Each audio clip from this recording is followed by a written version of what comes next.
Marcos 12, a partir do verso 1. Vamos orar. Pai, muito obrigado por esse momento tão especial que nós vamos poder meditar na Sua palavra. Que o Senhor fale conosco hoje, como o Senhor sempre tem falado conosco. Que o nosso coração esteja aberto, sensível, para receber aquilo que o Senhor tem para ministrar para nós nesse dia. Em nome de Jesus. Amém. Amém. Então, recentemente nós meditamos acerca do apóstolo Paulo, quando ele se encontrava preso lá na Macedônia, junto com Silas, lá em Filipos. A gente viu como que de uma forma extraordinária as cadeias se partiram naquele lugar, o que aconteceu, a conversão do carcereiro, tudo aquilo que Deus operou lá naquele cárcere. E hoje nós vamos ver acerca do aprisionamento de Pedro. Pedro, à semelhança de Paulo, também se encontrou em determinado momento encarcerado. E de maneira extraordinária ele foi liberto daquele lugar. Diz assim a palavra do Senhor: nessa ocasião o rei Herodes prendeu alguns que pertenciam à igreja, com a intenção de maltratá-los. Mandou matar à espada Tiago, irmão de João. Vendo que isso agradava os judeus, prosseguiu, prendendo também Pedro durante a festa dos pães sem fermento. Tendo prendido, lançou no cárcere, entregando para ser guardado por 4 escoltas de 4 soldados cada um. Herodes pretendia submetê-lo a julgamento público e depois da Páscoa. Pedro então ficou detido na prisão, mas a igreja orava intensamente a Deus por ele. Verso 6. Na noite anterior do dia em que Herodes queria submetê-lo a julgamento, Pedro estava dormindo entre 2 soldados, preso em 2 algemas, e sentinelas montavam guarda à entrada do cárcere. De repente apareceu um anjo do Senhor e uma luz brilhou na cela. Ele tocou do lado de Pedro e o acordou. Depressa, levante-se, disse ele. Então as algemas caíram dos punhos de Pedro. O anjo lhe disse: vista-se, calce as sandálias. E Pedro assim fez. Disse-lhe ainda o anjo: põe a capa e siga-me. E saindo Pedro o seguiu, não sabendo que era real o que se fazia por meio do anjo. Tudo lhe parecia uma visão. Passaram a primeira e a segunda guarda e chegaram ao portão de ferro que dava para a cidade. Este se abriu por si mesmo para eles e passaram. Tendo saído, caminharam ao longo de uma rua e de repente o anjo deixou. Então Pedro caiu em si e disse: agora sei, sem nenhuma dúvida, que o Senhor enviou o seu anjo e me libertou das mãos de Herodes e de tudo que o povo judeu esperava. Percebendo isso, ele se dirigiu à casa de Maria, mãe de João, também chamado Marcos, onde muita gente se havia reunido e estava orando. Pedro bateu a porta do alpendre e uma serva chamada Rode veio atender. Ao reconhecer a voz de Pedro, tomada de alegria, ela correu de volta sem abrir a porta e exclamou: Pedro está à porta. Eles, porém, lhe disseram: você está fora de si. Insistindo ela, afirmara que era Pedro. Disseram: deve ser o anjo dele. Mas Pedro continuou batendo, e quando abriram a porta, o viram e ficaram perplexos. Mas ele, fazendo sinais para que se calasse, lhe escreveu como o Senhor o havia tirado da prisão, e disse: contem isso a Tiago e aos irmãos. Então saiu, foi para outro lugar. De manhã não foi pequeno alvoroço entre os soldados quanto ao que tinha acontecido a Pedro. Fazendo uma busca completa e não o encontrando, Herodes fez investigação entre os guardas e ordenou que lhe fossem executados. Então, como nós vimos aqui, Pedro estava preso, e nesse período era um período de intensa perseguição da igreja. Por esse motivo ele estava preso. Tiago já havia sido morto, decapitado, irmão de João, e aí Herodes perseguia a igreja. E aí a gente vê, dentro desse processo de adversidade, qual foi a postura da igreja. A igreja foi orar, a igreja foi interceder por Pedro. E aí tinha uma batalha em curso aqui. Nesse contexto, havia uma perseguição dos judeus, de alguns judeus, dos fariseus, dos saduceus, contra a igreja que estava nascendo. Eles se levantaram contra. Anteriormente aqui há o martírio de um homem chamado Estevão, que confronta aqueles homens, confronta com a palavra, confronta com a postura deles, e eles entregaram Jesus, e eles traíram Jesus, e ele confronta, ele faz uma panorâmica do Antigo Testamento, né? Desde Abraão, vem por Moisés, tudo que aconteceu, e compara aquela geração. Ele compara aquela geração à geração passada, aos antepassados. Eles falam: vocês são como seus antepassados, que mataram os profetas. Qual dos profetas eles estão perseguindo e não mataram? Vocês são iguaizinhos. E isso os deixou revoltados. Eles se levantaram contra Estevão, e a Bíblia diz que Estevão, cheio do Espírito Santo, e eles não podiam resistir.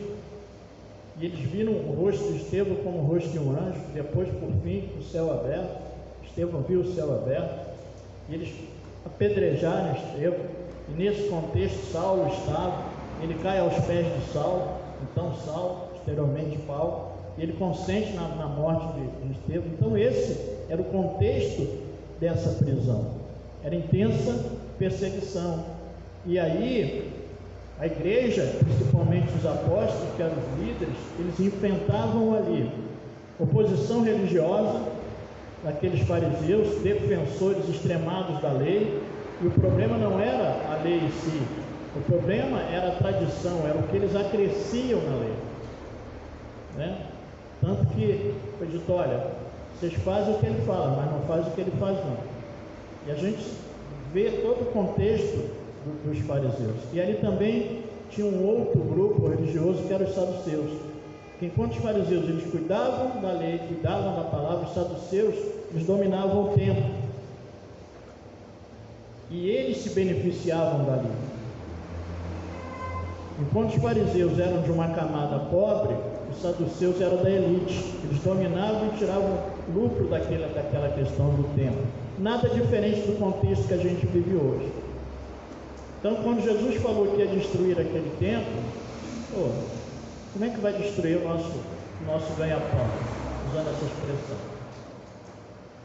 E como os discípulos continuaram a pregar os ensinos de Jesus, os ensinos de Jesus confrontavam os fariseus e confrontavam os saduceus, eles começaram a perseguir, eles não queriam deixar que o cristianismo avançasse, que aquela doutrina avançasse, que aquele movimento avançasse.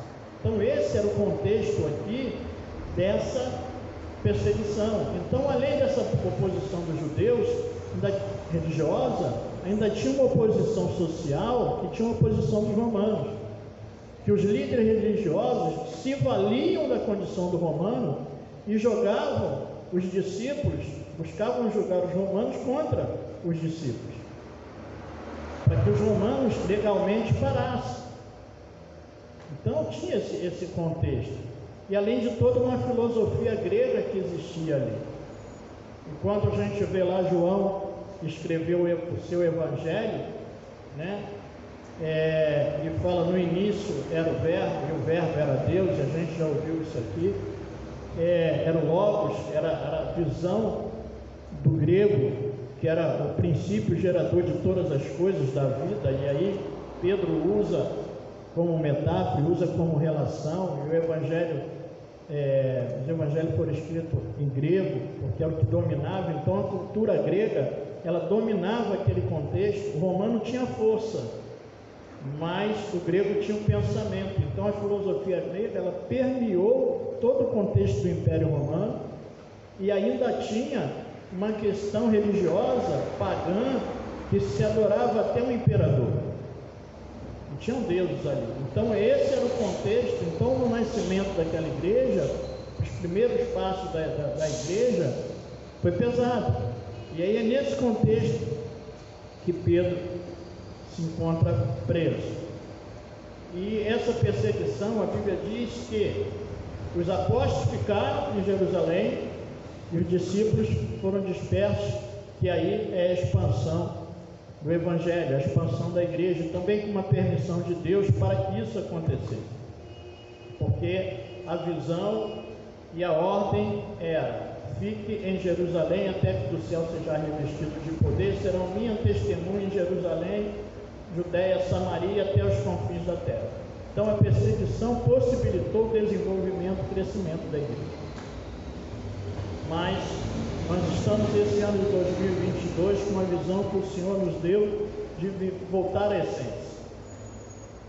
E olhando para a igreja primitiva, que é uma excelente referência para nós, não é modelo, mas é referência. Não é modelo porque não era perfeita, mas é uma excelente referência. Dentre as referências que nós podemos ter dessa igreja, a oração certamente é uma delas. Que essa igreja era uma igreja que orava.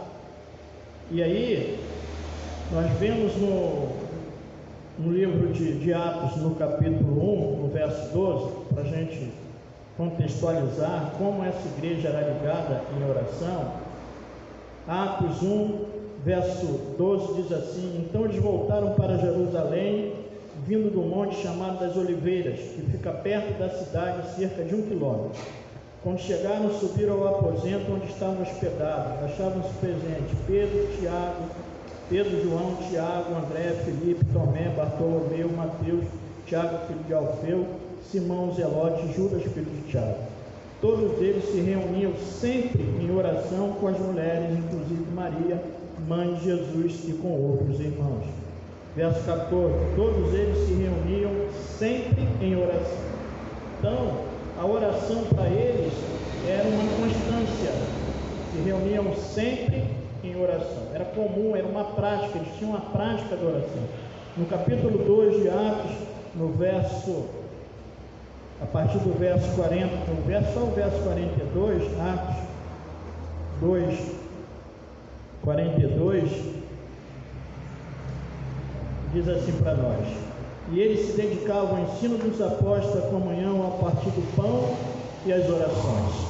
Então, eles se dedicavam ao ensino dos apóstolos, à comunhão, ao partir do pão e às orações. A minha versão aqui diz se dedicavam, mas eu gosto mais da versão que diz perseveravam. Eles perseveravam em seguir a doutrina dos apóstolos, os ensinos, tinham a comunhão e o partir do pão. E é interessante porque esse era o tripé, ou essa era a base, os pilares, fundamentos dessa igreja. Pilar de sustentação: a palavra, a doutrina dos apóstolos, a comunhão e a oração. Então a igreja, ela precisa estar fundamentada nesses princípios. Seguir a palavra, é isso que nós temos buscado aqui. Nós estamos nos esmerando, temos um professor que tem se esmerado para domingo após domingo estar ministrando para nós sobre o livro de Apocalipse. Temos buscado trabalhar a comunhão, e isso essa igreja tem de sobra, porque está em nós, mas nós precisamos intensificar a nossa oração. Nós precisamos desenvolver esse fundamento, e aí nós podemos mais. E podemos mais, e podemos mais, e podemos mais. E por mais que nós venhamos a avançar em oração, ainda temos que avançar mais, temos que orar mais, porque oração nunca é demais. Então essa igreja, ela tinha essa condição, ela entendia a importância da oração. E no capítulo 6 de Atos, do verso 1, diz assim para nós: naqueles dias crescendo o número de discípulos judeus de fala grega, entre eles queixaram-se dos judeus de fala hebraica, porque suas viúvas estavam sendo esquecidas na distribuição diária do alimento. Por isso os 12 reuniram todos os discípulos e disseram: não é certo negligenciarmos o ministério da palavra de Deus, a fim de servir as mesas. Irmãos, escolham entre vocês 7 homens de bom testemunho, cheios do Espírito Santo e de sabedoria. Passaremos a eles essa tarefa, e nós dedicaremos à oração e ao ministério da palavra. E nós nos dedicaremos à oração e ao ministério da palavra. Então eles reforçam aqui de novo, fica evidente para nós aqui, que essa liderança tinha como visão a importância da oração, a importância da palavra, mas a importância também da oração. Eles colocam em pé de igualdade. E aí o que eles dizem? Olha, tem uma demanda aí para ser atendida, uma demanda social, uma questão de alimento, e para isso não roubar o nosso tempo, para que a gente possa estar mais livre para orar, vamos levantar pessoas que possam contribuir conosco nesse serviço, para que nós possamos estar mais livres para orar. E aí quem está falando aqui são os líderes. Então esses líderes, eles tinham uma visão da importância da oração. Isso é um chamado para nós enquanto liderança nesse lugar, para que nós enquanto líderes possamos nos dedicar. Todos nós temos que nos dedicar à oração. Agora a liderança principalmente tem que orar, porque tem que orar para cobrir o povo, tem que orar para a igreja avançar e tem que orar para ter direção de Deus. Nós precisamos de direção de Deus, e a direção de Deus a gente só pode pegar a partir da oração e a partir da palavra. Amém? Então, essa é a importância da oração. E para fundamentar mais um pouco essa importância, vamos ver Daniel no capítulo 6, no verso 10, um exemplo, uma referência, uma outra referência. Nós vimos essa referência da igreja de Atos, mas eu quero também fundamentar com mais outras referências. E Daniel, assim, eu creio que é um desses personagens que tem para nós a referência. Daniel 6, Daniel capítulo 6, somente o verso 10, né? Nós conhecemos o contexto de Daniel, como Daniel foi parar na cova dos leões, e qual foi a motivação dele estar ali, né? Porque ele fazia um excelente trabalho, ele estava sendo levantado como administrador na Babilônia, e aqueles homens que eram corruptos, que roubavam ali o rei, ficaram incomodados com relação a Daniel, e ele não se corrompia, e eles falaram: olha, não tem jeito, ele é íntegro, como que nós vamos pegar esse cara? Ou vamos ter que pegar pela própria lei dele, pelo aquilo que ele segue. E aí induziram o rei para que fizesse um decreto que só pudesse invocar e orar a ele, e a mais ninguém. E aí Daniel quebra a regra, Daniel vai para sua casa e começa a orar, fazer aquilo que ele já fazia, porque ele tinha oração como prática, e por conta disso eles pegam Daniel orando e vai lá e fala: ele está desrespeitando o seu decreto. E o rei ainda tentou contemporizar, e eles falam: não, rei, palavra de rei não volta atrás, está escrito, tem que cumprir.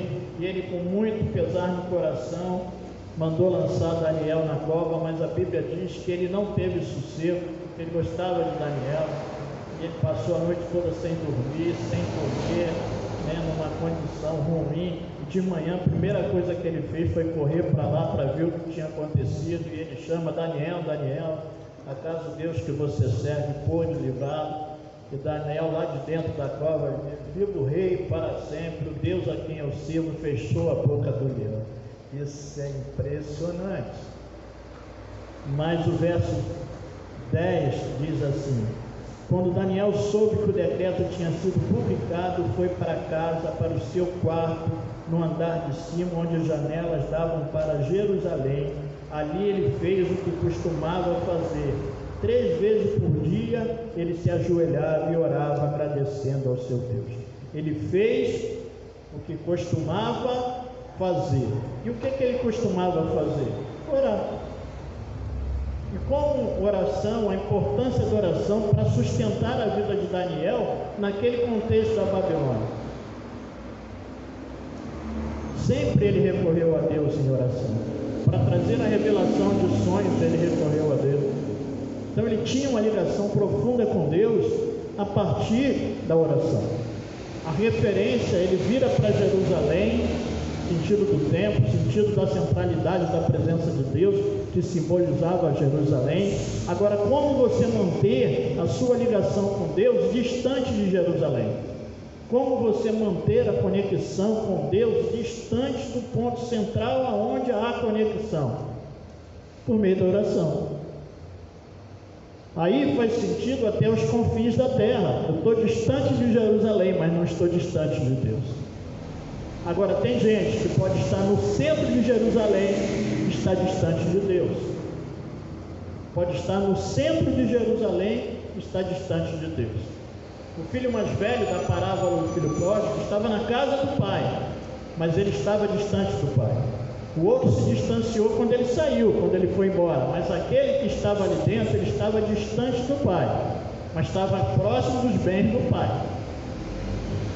Então é essa a relação. Então o que me mantém conectado com Deus diretamente é a oração. Então eu posso falar com Deus aonde eu estiver, seja no meu trabalho, seja aonde for, eu posso manter essa conexão com Deus. Então Daniel, ele tinha esse costume. Uma outra referência para nós, Salmo 55, versos 16 e 17, tem muitos homens, certamente da Bíblia, que todos aqueles homens que foram levantados por Deus com um propósito específico, foram homens de oração, e nós poderíamos citar diversos aqui, mas eu quero ver só uma referência para nós de Davi, Salmo 55, a partir do verso 16, 55, 16 e o 17, momento de angústia de Davi. Ele diz assim: eu, porém, clamo a Deus e o Senhor me salvará. Momento de angústia, de perseguição. Eu, porém, clamo a Deus e o Senhor me salvará. À tarde, pela manhã e ao meio-dia, choro angustiado e ele ouve a minha voz. Ou seja, Davi também, a semelhança de Daniel, ele orava 3 vezes, de manhã, ao meio-dia e à tarde. Quer dizer, esse choro, esse clamor, essa angústia, ele buscava a Deus. E por fim, com relação à referência, e aí já não é só referência, é mais que referência, é um modelo para nós em oração, que é Jesus. Jesus teve a vida dele marcada por oração. Eu só vou citar as referências aqui, não vou ler para a gente ganhar tempo. Lucas no capítulo 6, no verso 12, esse momento, Jesus orou para escolher os discípulos a quem designaria apóstolo. Ele passou a noite inteira orando. Lucas 6, 12, era uma decisão importante, uma escolha importante. Ele se separou e foi orar, buscar a orientação do Pai, quais seriam os homens que seriam escolhidos. E aí ele desce depois e vai lá e escolhe esse. Em Mateus, no capítulo 26, o verso 36 a 46, é um momento crucial na vida de Jesus, é um momento que antecede a sua crucificação. Ele está lá no Getsemane. Getsemane é um lugar de prensa, o nome Getsemane significa prensa de azeite, era o que iria acontecer no martírio de Jesus, e ele ora, 3 vezes lá ele ora ao Pai, ainda pede ajuda aos discípulos: me ajuda em oração, que a minha alma está angustiada, e eles não conseguem acompanhar, eles dormem. Ele volta, mas ele ora, e por fim ele diz: o traidor está chegando, chegou a minha hora. Mas nesse momento crucial de angústia ali, Jesus orou. Em João, no capítulo 17, nós encontramos o que é dito de oração sacerdotal, quando Jesus também, já próximo da sua partida, ele ora por si, ele ora por ele mesmo, pede ao Pai que o glorifique, ele ora pelos seus discípulos, aqueles que já eram discípulos dele, pede que eles iriam dar continuidade à missão dele, pede que o Pai os guarde, e ora pelos que ainda iam crer. E aí nós estávamos inclusos nessa oração de Jesus, aqueles que ainda iam crer. Então ele ora por ele, ora pelos discípulos, ainda ora antecipadamente por quem ia crer. Olha como Jesus fazia. E por fim, aqui como referência, Lucas 11, capítulo 11, verso 1 ao 4, a oração modelo que ele deixou. Quando os discípulos foram pedir para que ele ensinasse a orar, ele deixou: quando vocês forem orar, vocês oram exatamente assim, Pai Nosso. E aí nós temos a oração do Pai Nosso, que é a oração modelo. E o estudo específico dessa oração, nós vamos entender a profundidade que tem em cada ponto do que ele coloca aí. Eu te conduzo até para que você possa fazer um estudo à parte da oração do Pai Nosso, que é maravilhosa. Então Jesus é a nossa referência e o nosso modelo. Não só referência, mas modelo de oração. Então, até aqui nós vimos a importância da oração. Vimos através da igreja primitiva, vimos na vida de Daniel, vimos na vida de Davi e vimos na vida de Jesus. Agora, voltando para o nosso contexto, o nosso texto base, Atos capítulo 12, esse momento que Pedro está preso, e aí algumas coisas me chamam a atenção com relação a esse momento. Então, Pedro estava preso, e a prisão de Pedro, ela tinha um envolvimento direto com a igreja, porque, como eu falei no início do contexto do desenvolvimento da igreja, pela liderança que ele tinha, que naquele momento era Pedro que estava à frente, mais à frente na liderança da igreja, e nós podemos ver a divisão do livro de Atos, que são 28 capítulos, escrito lá por Lucas, o autor do livro de Atos. Até o capítulo 12, nós vemos a figura de Pedro em destaque. Pedro vai na casa de Cornélio, Pedro prega, se converte uma multidão, Pedro está indo. E aí Pedro, ele vai até Samaria, ele vai até Jope, onde tem a situação com Cornélio, e a partir do capítulo 13, entra em cena Paulo. Aí do capítulo 13 até o final do livro, no capítulo 28, aí quem fica em destaque é Paulo. Já não se fala, o autor já não dá esse destaque para Pedro, embora Pedro continue atuando. E aí é o desenvolvimento da igreja. E é interessante porque aquela prisão afetava diretamente a igreja. Então tem situações que vão afetar diretamente a igreja. Tem situações que nós vamos viver enquanto igreja que é diretamente a igreja. A batalha é direta para a igreja, diretamente com a igreja. E tem outras que envolvem a igreja, mas não são diretamente com a igreja. Indiretamente envolve a igreja. Por quê? Porque envolve um membro da igreja, envolve uma família da igreja. E tudo que envolve a igreja, aí já é o corpo, tudo que envolve o corpo, tudo que você toca no corpo afeta o corpo. Se um sofre, todos sofrem. Se um é afetado, todos nós somos afetados. Se um se alegra, todos nós nos alegramos. Ontem nós tivemos um momento de alegria de êxtase aqui pela ordenação dos irmãos aqui. Foi um momento de alegria, nos alegramos juntos, mas tem momento de tristeza. Agora, independente de ser diretamente afetando a igreja ou indiretamente através de uma família, de um irmão, a briga é nossa, a luta é nossa. A mesma dedicação que nós temos que ter em oração para uma situação adversa que afete a igreja, nós temos que ter a mesma determinação, a mesma perseverança quando está afetando o irmão.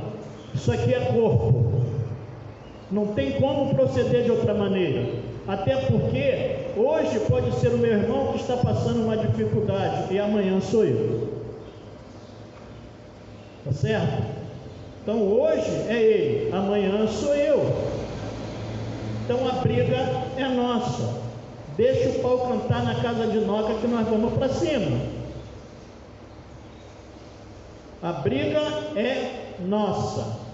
Então esse é um aspecto que me chama a atenção aqui. E um outro aspecto que eu aprendo aqui, uma outra condição, uma outra lição que eu aprendo aqui, é que tem coisas que estão para além do nosso poder humano, para além da nossa capacidade humana.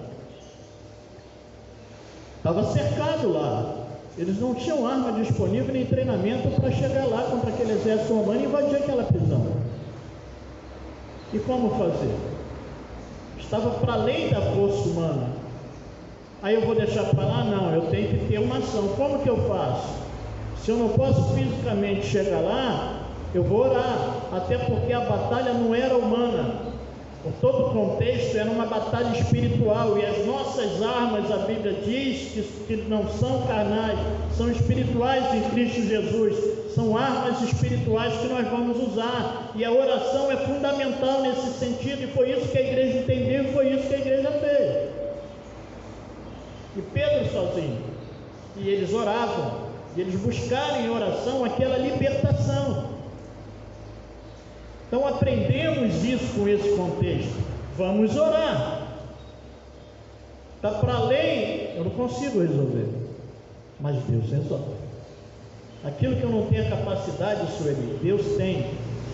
Agora tem coisas que eu preciso fazer, até para que Deus age. Tira a pedra, eu posso tirar. Agora ressuscitar Lázaro, só Deus. Agora eu tenho que fazer. Então aprendemos isso aqui. Está para além da nossa condição humana, mas não está para além de Deus.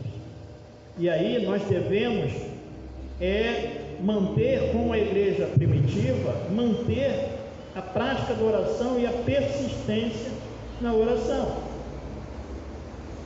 E outra lição que a gente aprende é que existem situações que nós vamos ter que perseverar. Não diz o tempo que ele ficou preso, não diz o tempo que ele estava orando. Aqui só indica que eles estavam orando. Não indica aqui. Mas diz que eles eram pessoas perseverantes em oração. Então, eles poderiam dar uma condição como perdida. Perdemos Pedro.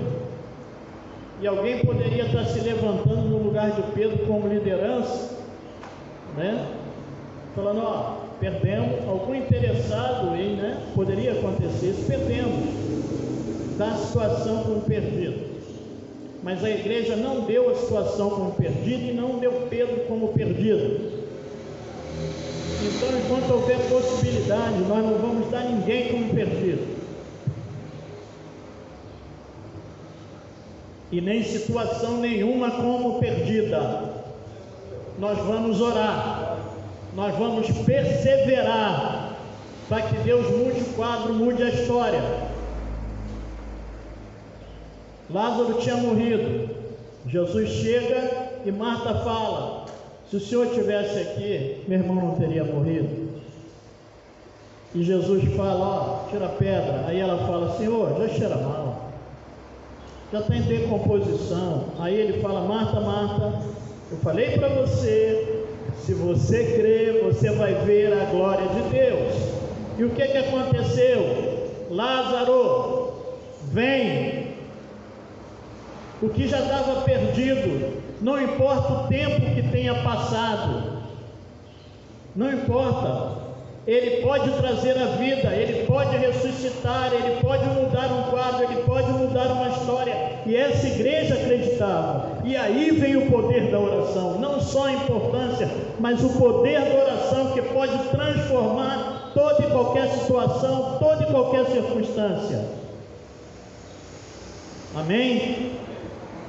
É difícil continuar quando tem uma luz no fim do túnel, como popularmente se diz.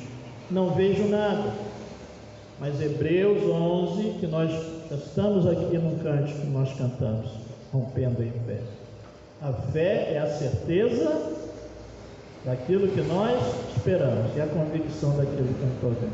Não estou vendo nada, mas eu tenho a certeza que vai acontecer. Disse Elias lá no monte: vai lá, o que você vê lá? Não estou vendo nada, mas a chuva vem. Vai lá, não estou vendo nada. Vai lá de novo 7 vezes. O que você vê agora? Estou vendo um sinal pequeno, uma nuvenzinha do tamanho da mão de um homem. Desce, manda Cabe descer, manda Cabe correr, desce que hoje vem chuva. Então a fé eu não vejo, mas eu creio.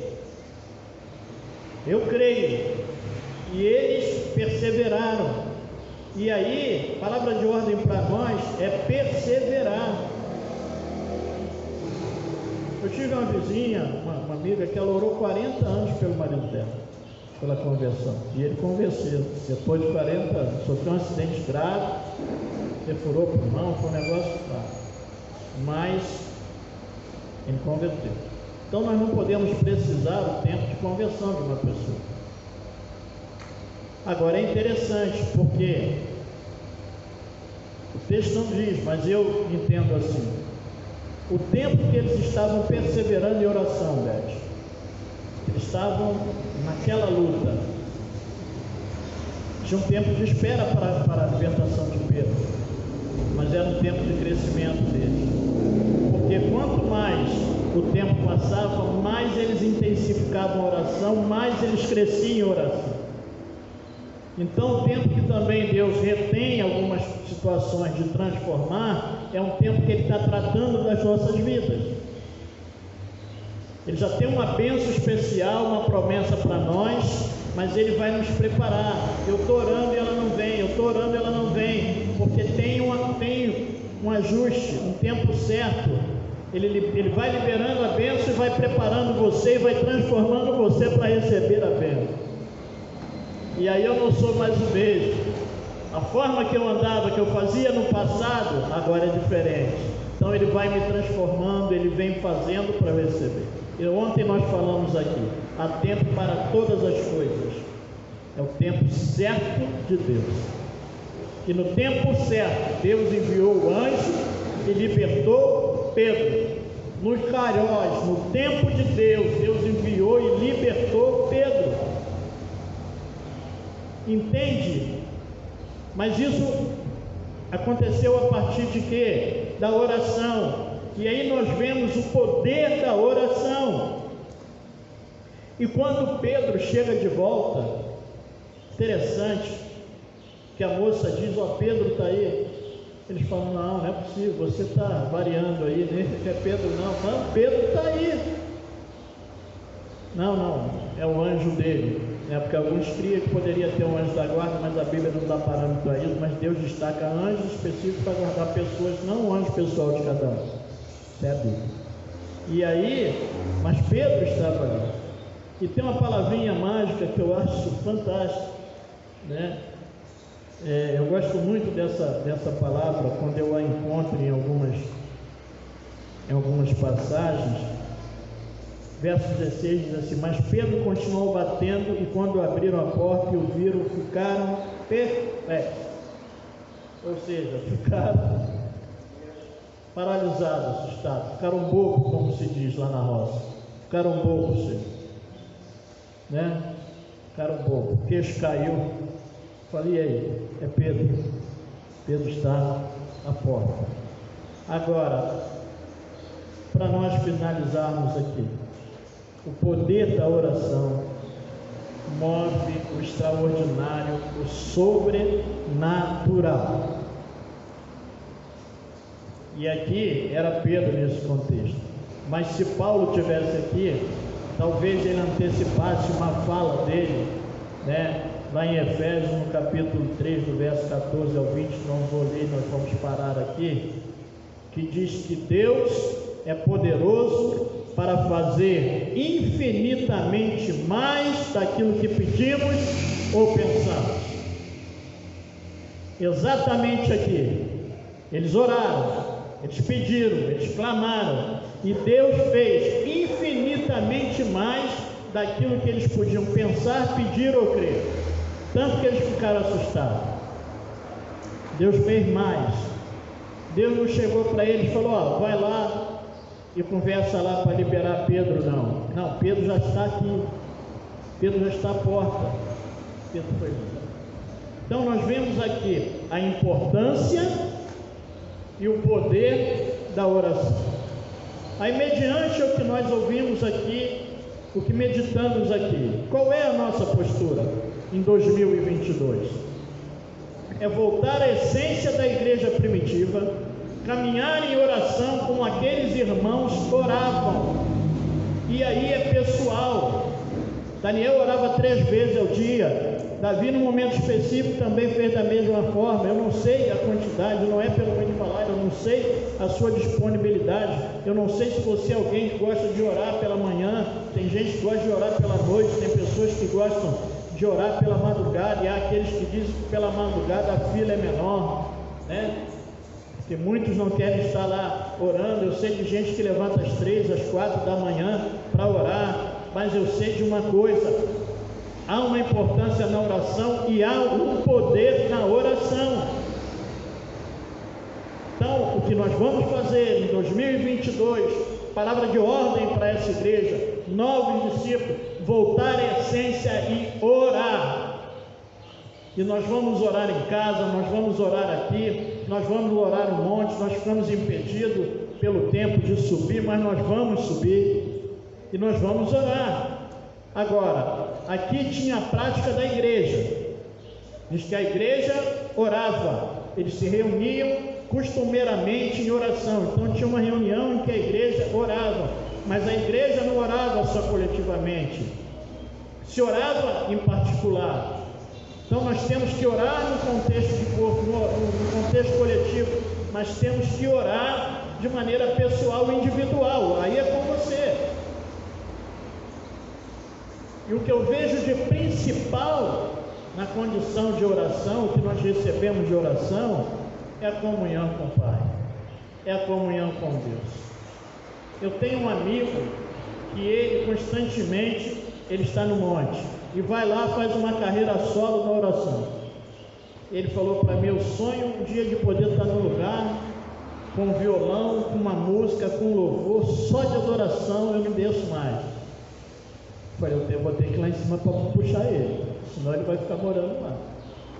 Mas por quê? Por conta dessa necessidade. Jesus tinha essa necessidade, querido.